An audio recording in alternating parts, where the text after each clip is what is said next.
சங்கீதம் 2ஆம் அதிகாரம். ஜாதிகள் கொந்தளித்து ஜனங்கள் விருதா காரியத்தை சிந்திப்பானேன்.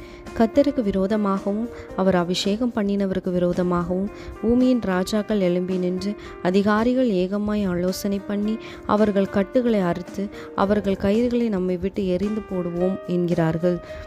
பரலோகத்தில் வீற்றிருக்கிறவர் நகைப்பார், ஆண்டவர் அவர்களை இகழுவார். அப்பொழுது அவர் தமது கோபத்திலே அவர்களோடே பேசி தமது உக்கிரத்திலே அவர்களை கலகம் பண்ணுவார். நான் என்னுடைய பரிசுத்த பர்வதமாகிய சீயோன் மீதில் என்னுடைய ராஜாவை அபிஷேகம் பண்ணி வைத்தேன் என்றார்.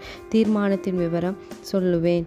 கர்த்தர் என்னை நோக்கி, நீர் என்னுடைய குமாரன், இன்று நான் உம்மை ஜனிப்பித்தேன், என்னை கேளும். அப்பொழுது ஜாதிகளை உமக்கு சொந்தமாகவும் பூமியின் எல்லைகளை உமக்கு சொந்தமாகவும் கொடுப்பேன்.